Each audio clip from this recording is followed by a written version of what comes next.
Hi gang, welcome to the 2018 ink and sculpture review for my channel, Mr. Ed Draws. And I'm just going to basically prattle on about what my year was and go through some of my art. Now I'm filming this on a potato, I'm sorry, that's my life.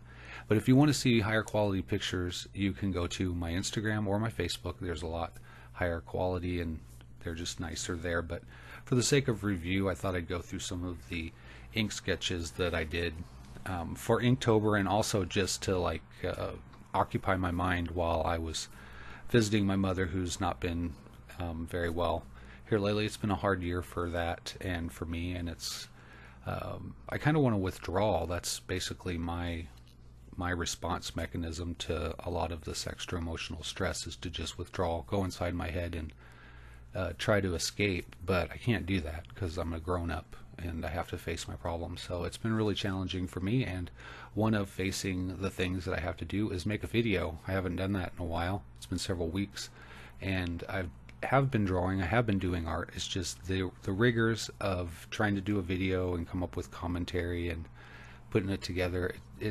I just don't need that right now. So I've been limiting the number of videos I've been making in succession, and it is what it is. Also, I've had to free up time to make sculptures because I'm trying to sell my art and I'm trying to build up inventory so that I can have a show. Normally what I do is I make an artwork, I post it, people see it, they buy it, and I just try to do that. So I'm always usually selling what I make as I make it. So now I've been trying to just not sell them, so I can have them all to show and sell them all at one time to try to get my name out there. And in the meanwhile of doing sculpting, I've been I tried to do Inktober, and I saw the future on that one.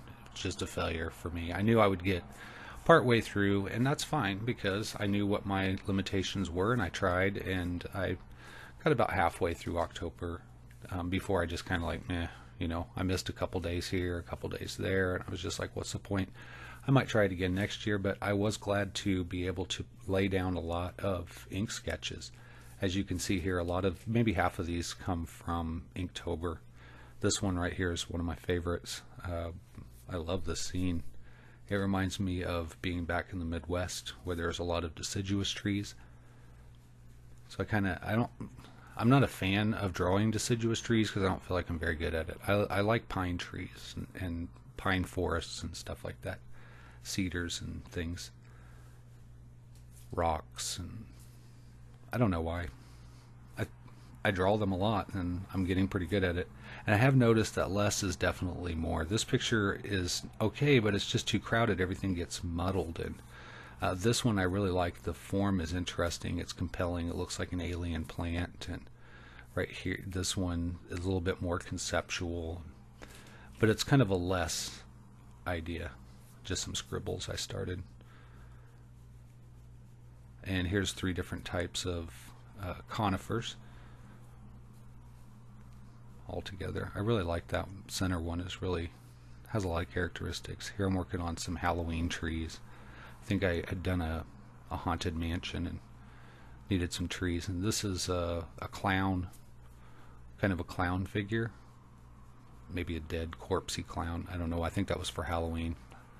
And this is just some cross-hatching some textures and shapes and just working on angles and stuff. And here's a scrunched up form of that. Just doodling and not having any goal, just a general subject. That's kind of what I do to keep my mind off of things, so it doesn't really turn out to be much, I guess. Sometimes it's just maybe an exercise. A little sketch on the corner of the page there. I think that's it for that book. Alright, let's move on to the artist trading cards that I'm doing. These are landscapes. I do on some heavy cardboard stock. It's got an opalescent coating to it to make it shimmer. It's kind of a little bit of a nice quality effect.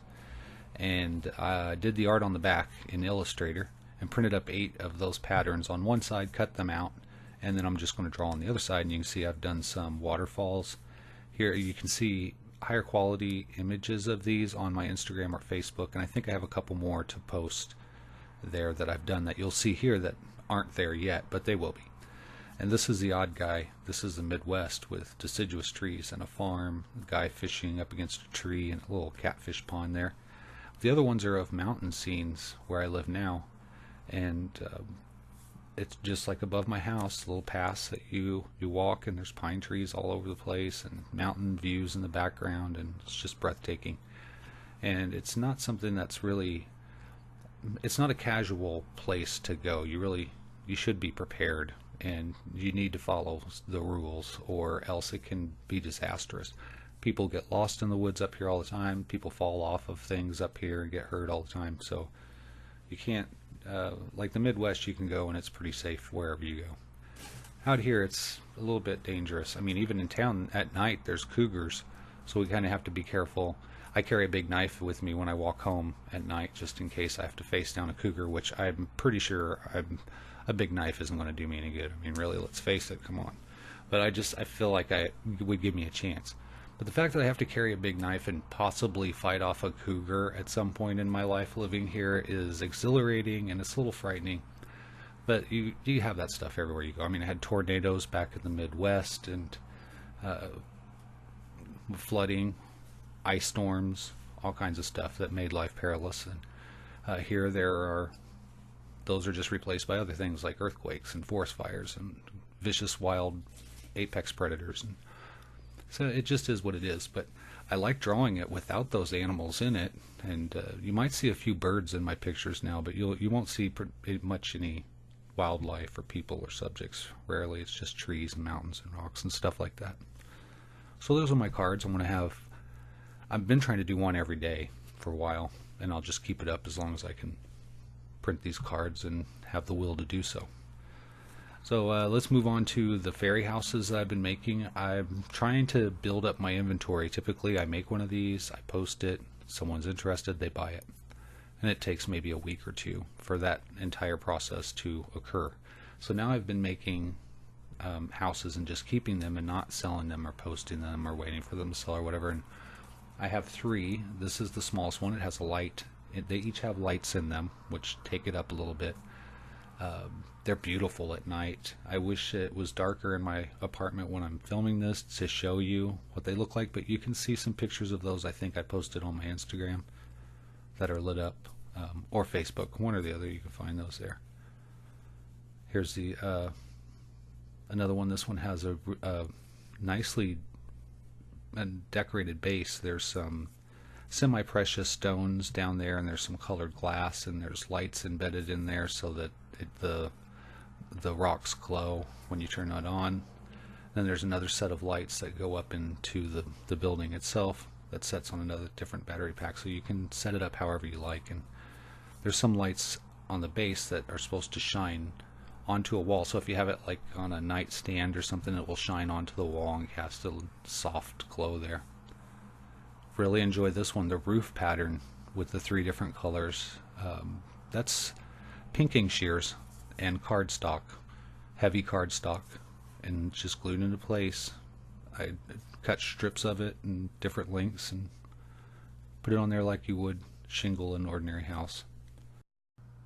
These can take up to a full day to make. Sometimes they take a little bit longer, but it's about a day's worth of work. I have to wait for things to dry and that, so if I take the drying time and that out of it, it might be a couple hours, maybe 6 hours of work in one of these. I'm going to set these on that chair in the background so you can kind of see how they stand. This is the last one. I love how it stands on its own. It doesn't really have a base that it's attached to. It has legs that are formed from the sticks that are used to make the frame. I really like how it sets up there, and it looks like a tree house. And the lights in it, there's some, I think is there a spot on the ceiling? No, not on that one. It's on another one.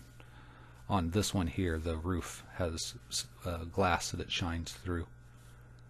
Kind of adds to the splash of color that it makes on the walls. And then the little one there, it looks like it's carved out of the stick itself. A lot of people asked if it was carved out of the stick. Well, that's it for the 2018 ink and sculpture review for Mr. Ed Draws. I hope you've enjoyed the artwork here. If you have, leave a comment. Let me know which ones you like the most. Maybe if you don't like them, which ones you like the least. leave a like, subscribe, hit the bell, all that business. And as always, until next time, you guys, take care.